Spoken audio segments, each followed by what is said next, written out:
Today, I'd like to share some strategies for how to prepare women for executive leadership. And there are 10 strategies I'd like to share with you today. I've been in the consulting world for executives for more than 30 years at this point. Most of the executives that I've worked with over that time have been men because that's who was in those leadership roles at the C suite level and executive levels. In recent years, I have been working with more women who are either in their first executive role and position or who are being prepared to move into the executive space. And so these reflections and these strategies and ideas come from the work that I've been doing in recent years with women who are heading to the executive suite. So, number one, I think one of the big needs that women have is to have someone to join with them to identify and celebrate their strengths, their skills, their talents, and their gifts. And you might think that this is really obvious to the women who are being considered for executive leadership or who are in that first role. However, sometimes they have minimized the importance of their success and may not always truly appreciate what they've accomplished or even what they've done so far along the journey. So take some time if you are working with women leaders to really help them see where they have gifts and strengths and abilities. A lot of times women are thinking that it's all about hard work, but these 10 strategies I'm going to share with you are beyond the hard work. They've already done the hard work to get to this point of being considered. So there are other variables that are important in addition to the work that they've already done. So I'm assuming that these women have already established a track record of success. They've done the hard work. So all of these strategies are over and above that. So help them again to identify key strengths and abilities. Number two, I would say, is to develop an enterprise-wide lens. Many times people are able to see what they do in their functional area, and they're looking at their work through an operational lens. When you move to the executive level, you have to go beyond an operational lens to also be really successful at seeing things from a strategic lens. This means if you're coming out of finance or sales or marketing or some other area, you have to look even more deeply at how all of the functions connect. What is the enterprise-wide impact of all of the functions collectively? And you need to understand how decisions in one place affect other areas. It's helpful if leaders have an opportunity to serve on some committees or on some short term task forces where they are in meetings with people who are in other enterprise areas, can learn more about them and understand the bigger picture, the whole, and how all of these pieces work together. So I think that this is one way, if you are developing executive women, that you can be useful going beyond the silo of the function to really looking at the enterprise as a whole. Thirdly, I would say that it's really important to establish key relationships with strategic stakeholders. And I often have my clients to create a stakeholder map where we look around the organization and find out who do they need to know and who needs to know them. And this also helps with number two about developing an enterprise-wide lens, because the more you are in connection with people elsewhere in the organization, you get that broader view as well. Sometimes women have had their heads held down for such a long time, their heads are to the grindstone, they really haven't looked up, haven't paid attention to who it is that they need to know. Who do they need to have some partnerships with, as a matter of fact? Business is all about partnerships, both internally and externally. And some of those key relationships, those strategic stakeholders, are also people outside of the organization. So the stakeholder map will include those who are close by, those who are far away. And remember, I said not only who they need to know, there are people in the organization who need to know them so that when people are in rooms, then these women leaders, their names will come up. Fourthly, I would say it's important to partner with the direct boss and sometimes other senior business leaders. And part of the reason for that is to really prepare for the new role, you need some visibility. A lot of times, women are the best kept secret. They're known in their own area. Their boss knows who they are, and the boss is often an executive. It's incumbent upon that person to make sure that other executives know that woman leader's name, know their accomplishments, know how they're adding value to the organization. So the direct boss, or sometimes another senior executive in the organization, can serve in that role of visibility with the right people in the right places. I also think that there's opportunity for those who are not yet in their first role and they're preparing for it. There's opportunity to partner with the boss so that the boss develops you and downloads important information for you to know, and that the boss gives you opportunity to practice. Practice is really important. There will be times when the boss will be absent from the office, and that woman leader has an opportunity to step into the boss's shoes, to attend the meetings that the boss would normally attend, to convene meetings of the direct reports, and to make tough decisions while the boss is out. These are very important practice opportunities when the stakes are lower because the leader is not yet in that executive chair full time. So you can test out the waters, you can experience what it's like, and then when the boss comes back, you can debrief. What did you do? What did you learn? And reflect on that experience so that you learn something for the next time. And while the boss is still in place, the boss may give you additional input, additional feedback about how well you did and what else could be considered and what else you could do with the circumstances that you faced in the boss's absence. This allows that woman leader to further see a picture of where they're strong, where their strengths are operating, and also where additional development is needed. So I think this is a really important opportunity to have if there is that chance for overlap or to serve with a boss who's in the executive chair before you actually get to the executive chair. And everything I'm talking about, by the way, male leaders also need to know these things. However, sometimes along the way, they've already had people pouring into their lives and showing them some of these ropes. With women, very often, they have not had those kinds of resources to come alongside them to show them and demonstrate what's possible and also what's necessary for success. So, number five, I would say some information and instruction on how to delegate effectively. One of the things I think that women get concerned about, even more than men very often, is that when they are delegating work to their direct reports and to their team members, perhaps they're now overloading their team members.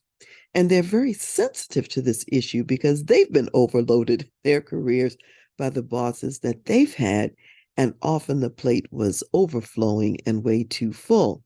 And so sometimes, in the effort to balance developing that direct report in a new area, enhancing that direct report skills with the delegated task, and also balancing, making sure that that leader under them has balance in life and is not overloaded, sometimes the women leaders will err on the side of not delegating enough.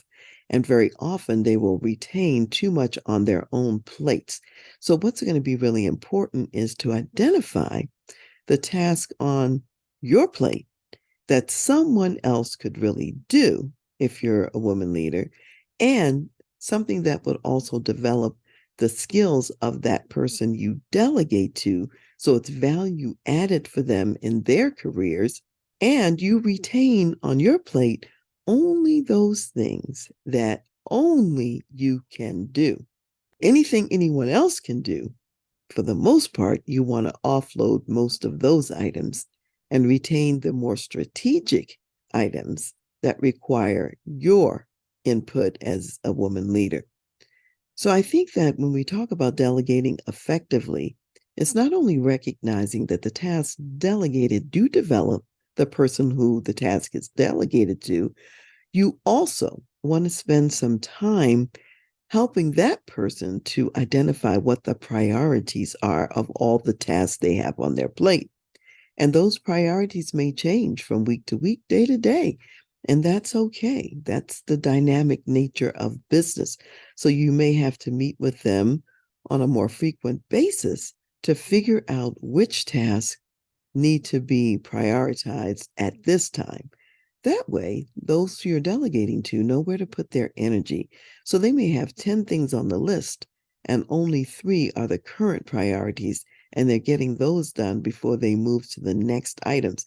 Now, tomorrow, that priority list may shift, and that's fine so long as everyone is informed about it. You and the leader both know about it if you are that woman leader who's doing the delegating. So setting priorities is really important. The other part about delegating effectively is you don't want to delegate and then abandon the person. You want to delegate and stay in touch.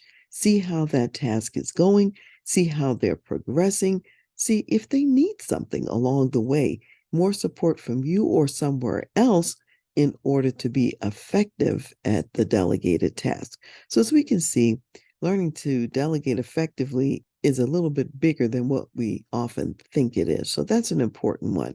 Number 6, I would say, is building confidence in the leader's realization that she has what it takes to really serve at the executive level.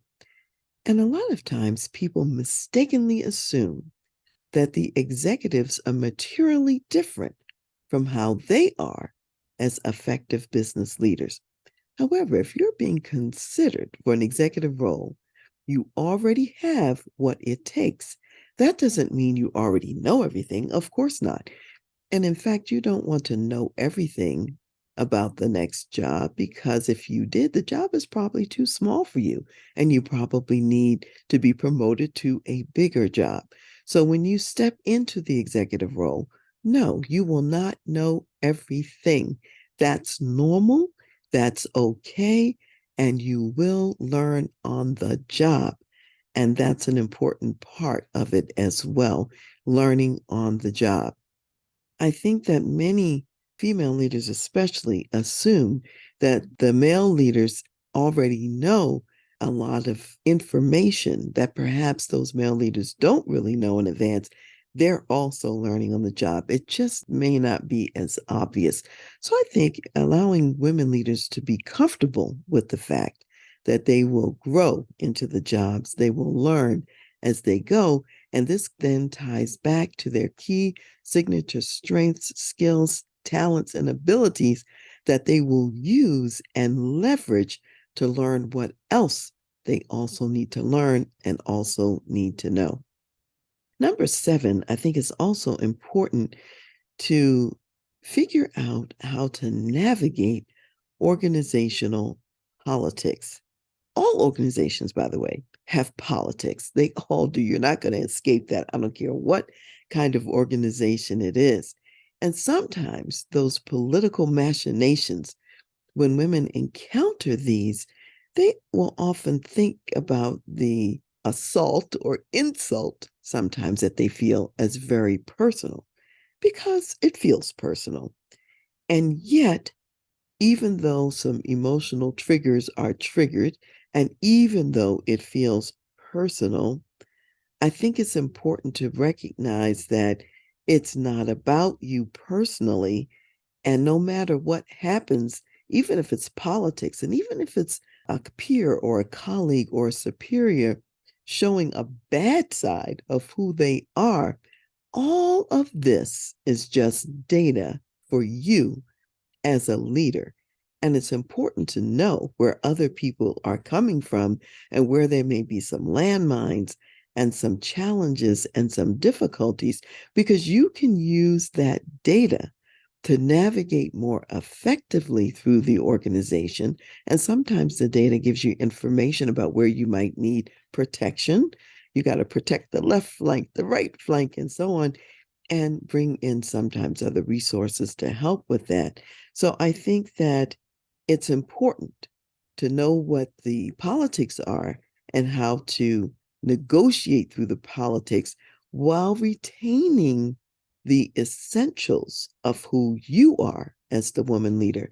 In other words, you have your own character, you have your values, and you have the strengths of how you lead. And what you don't want to do is to necessarily fight fire with fire. You have a toolkit that includes many approaches and many strategies, and you want to be thoughtful and strategic about whatever strategy you use to navigate the politics.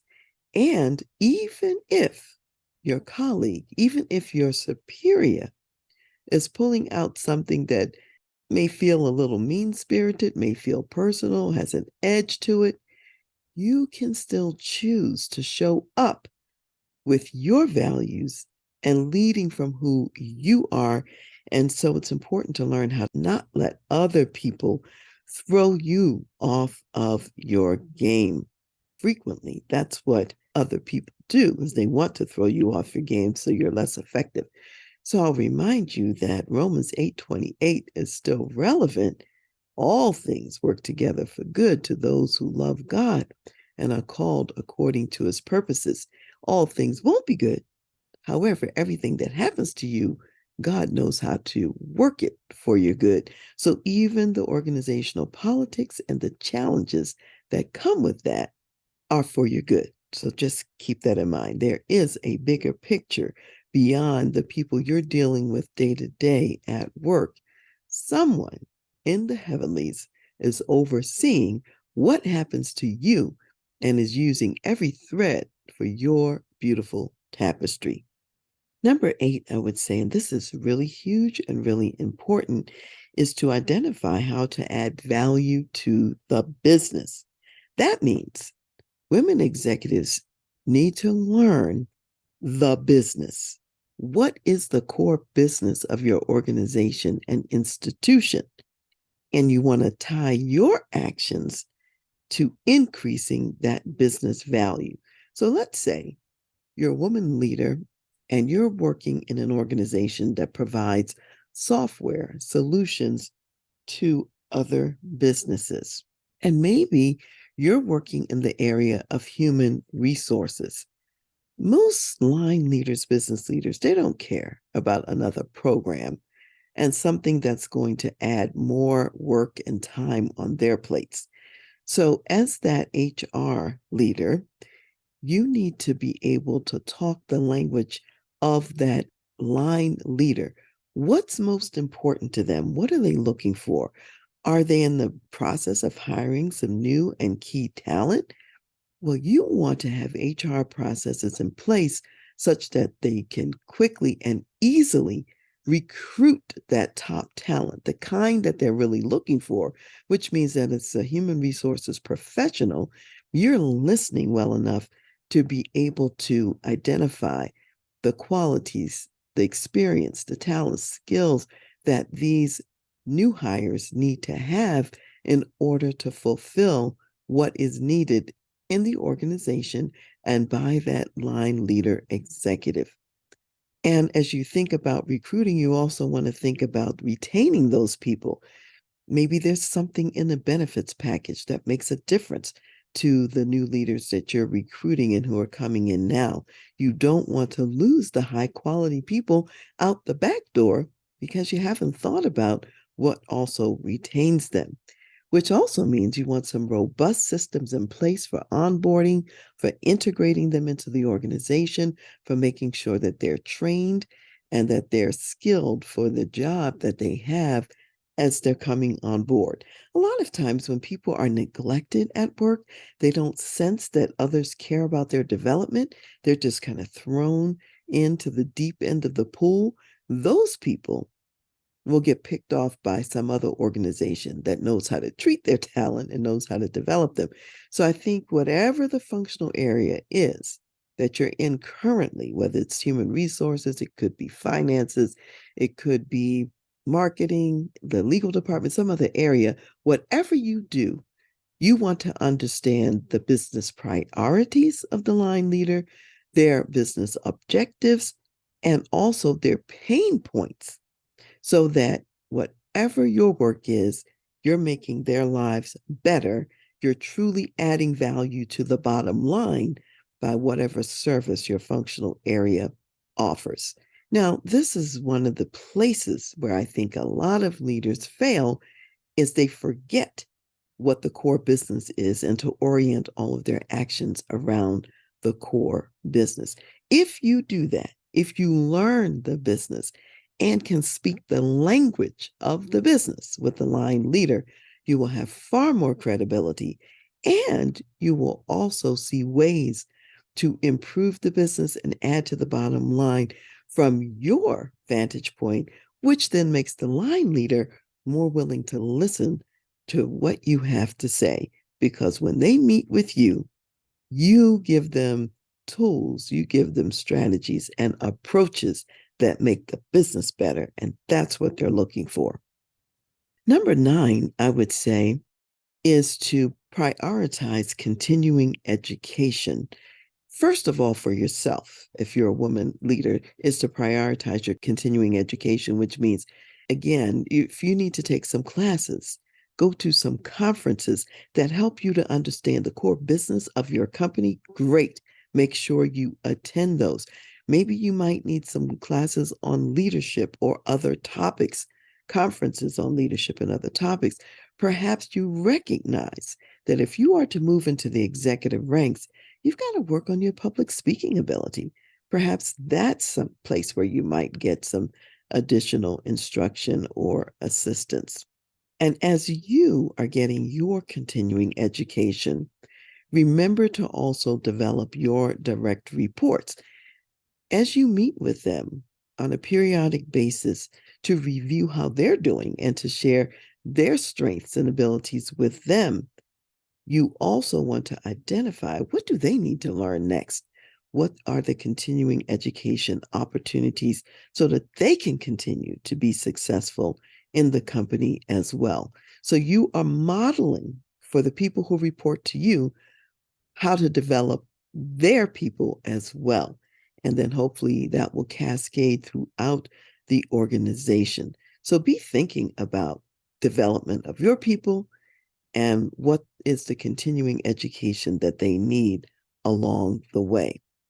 I would add to this that you want to set up some feedback mechanisms. That means you want to have feedback from those who are higher than you are, above you in the organization, bosses and other senior leaders, and you want feedback coming from the ground up from direct reports and other people about how you're leading and the initiatives that you're putting in place. So set it up so that you can have two-way dialogues.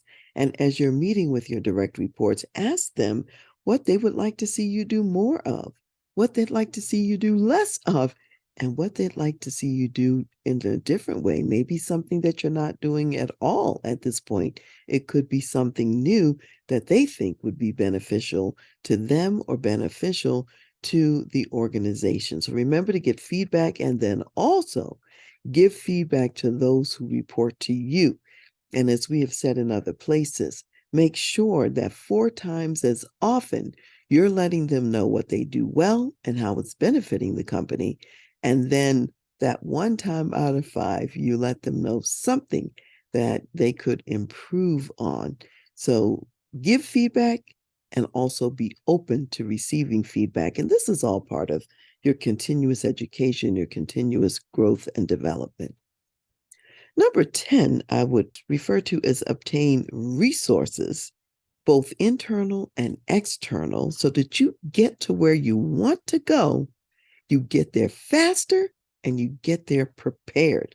And one of the statements I use in my own business for how I come alongside my clients is that I elevate and accelerate their leadership impact. And that's important because the pace of business these days is very fast. And you want to go at the trajectory that is at pace with the business. You don't want to lag behind. So that means bringing some resources around you. So I'm going to name a few of those resources that are important, both inside the organization and outside of your organization, because you may have career opportunities in beyond your company. It may be at another institution that you'll go to in the future. You want to have some sponsors and some champions, some people who are at a senior executive level who are familiar with your work and again can mention your name in the right rooms so that you have the opportunities that you want in the future. Now, because these people are mentioning you, it's very important for you to keep them informed about what future opportunities you're looking for and what you're seeking to do in the future.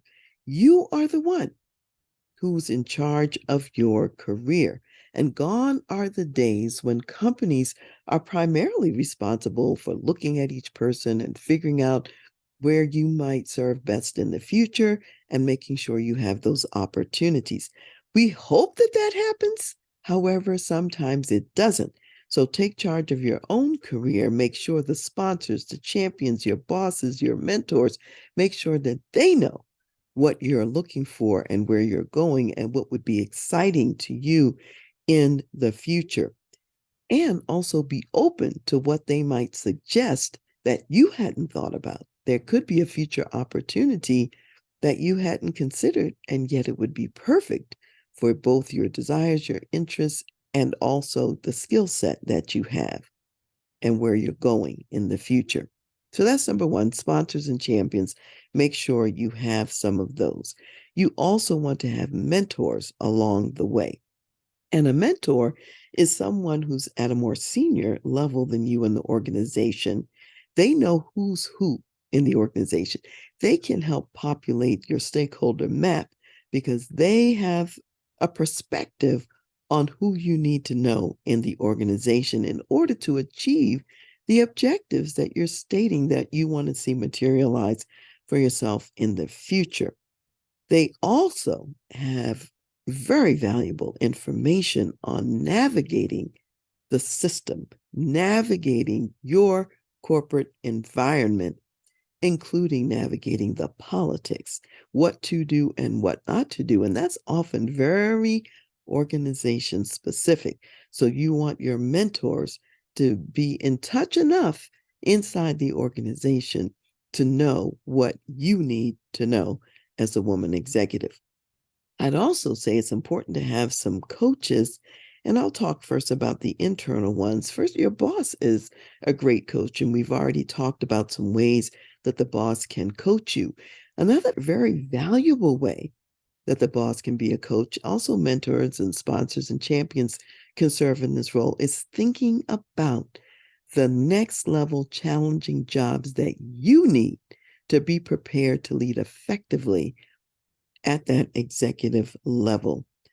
You want the boss to give some input about that.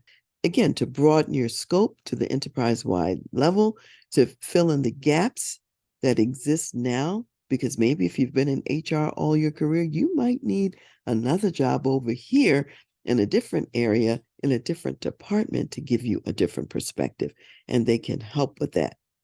You also might want to gather some peer coaches. If you have the kind of internal corporate culture where there are peers elsewhere in the business, elsewhere in the organization, where you can establish a trusting relationship and you could get together to really encourage and elevate one another, then great. Some company cultures don't have that level of trust, and you may have to get your peer coaches from outside of your organization, maybe even people in a diverse group of industries, not necessarily your own industry. You can cross-pollinate and share best practices across industries. So remember to consider peers that you might meet at conferences or in other places And I'm not talking about a large group. This could be a group of 3 to 4 people that you meet with monthly or on a regular basis, so that as a peer coach, you're elevating each other's success. Then I would talk about also external advisors and external consultants that may be helpful to have in place. And that's the role that I have with the clients that I work with. And as an external advisor, I'm able to broaden the perspectives of those I work with because I have experience in other industries, and I can bring some thoughts, some outside perspectives, some new ideas, and some ways of doing things that they haven't thought about, cross-pollinated from other business sectors. Maybe it's a nonprofit idea that comes to the for-profit sector, or maybe it's a for-profit idea that goes to the government. In any case, when you work with an external advisor, they usually have a broader scope of where they're operating, and that can be to your benefit.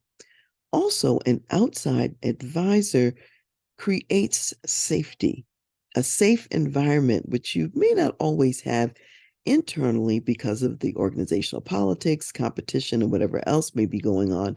With your external advisor, you can talk about anything. And you don't have to be perfect as you're talking about it.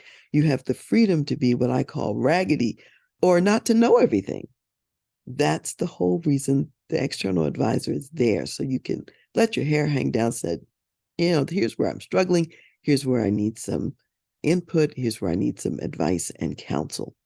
And I find that what women often don't realize is that men have successfully used all of these systems for years. You, as a woman leader, are not expected to do all of these things for yourself. You need resources, both internal and external. And accessing and using those resources is wisdom. It doesn't mean that you're weak. And a lot of men already know this. When you have these additional resources, it gives you a greater line of sight about what's really going on, both inside the business and also outside of the business. Some years ago, when I was working with the Navy, and I was working with colonels, really as the Navy would call it, captains, who were about to be promoted to admiral, or they were just promoted into the rank of admiral and already started their admiral position and job. So here are flag level officers, general level officers, as we would say in the Army, but this was the Navy, so they were admirals. And they found that as they got promoted into these roles, they would have these additional resources. All of a sudden, now they have a driver. Now they have an extra level of clerical and administrative support. And maybe they even have someone to run personal errands, take clothes to the cleaners or whatever. And some of the women leaders like, well, why do I need that? Well, you need that because the military is paying you to focus on these strategic issues. They don't want to waste your time on things that take time and that keep you away from the strategic leadership role. And so these are not nice to haves. These are necessary so that the military, so that the government gets what they're paying for in terms of your high-level executive role in the military. I find that even when I travel and I'm going to a client location, there are times when I may have an hour's drive to get to where I am, to where they are after I've landed in their city. It's much more reasonable for me to hire a limo to take me there because in that time in the limo, I can be doing some work that prepares me. And when I arrive to my destination, I'm fresh, I'm ready to go. I'm not jarred by traffic or anything else navigating in a city that I'm unfamiliar with. Same thing's true with traveling on the airplane, traveling internationally. It may be more appropriate to travel business class or first class so that you can get your work done, arrive rested in the right frame of mind rather than being squeezed into a center seat in the back of the plane. and you can't get anything done. Plus, you arrive to your destination worn out. So these are things to think about.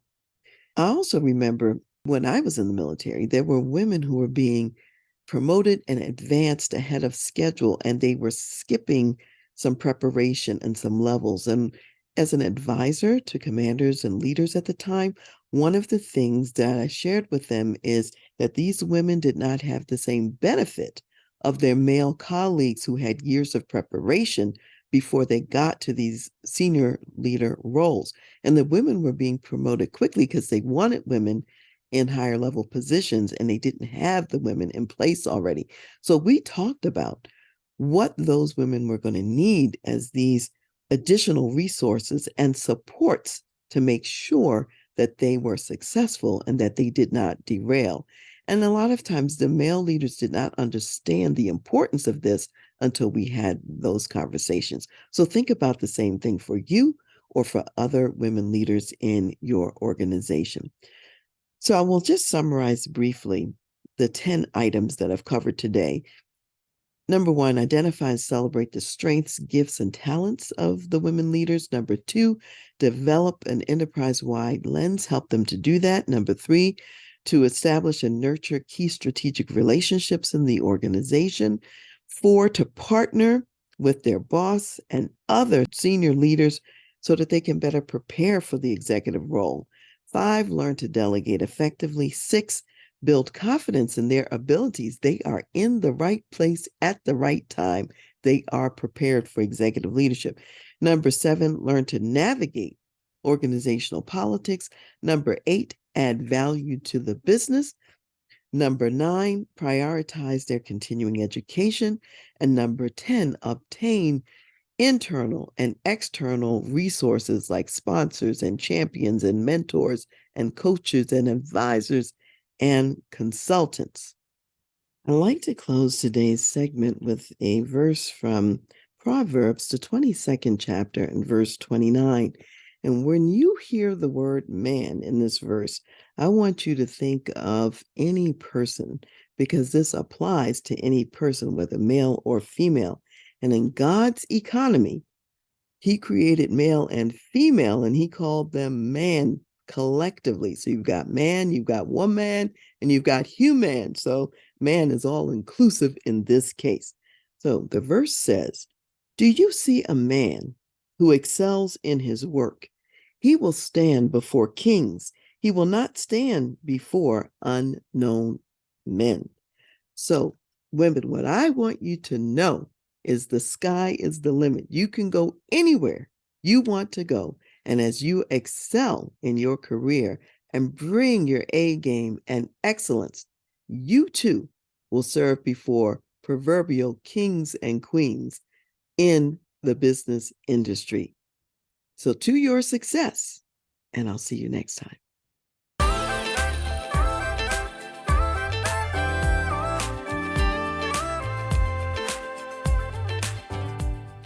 You've been listening to The Voice of Leadership with me, Dr. Karen Wilson Starks. And I want to give a special thanks to jazz saxophonist Ron McMillan for granting us permission to use his gifted music on our show. Thanks for listening, and remember to go to my website, TRANSLEADERSHIP.com, for more strategies, insights, and leadership resources.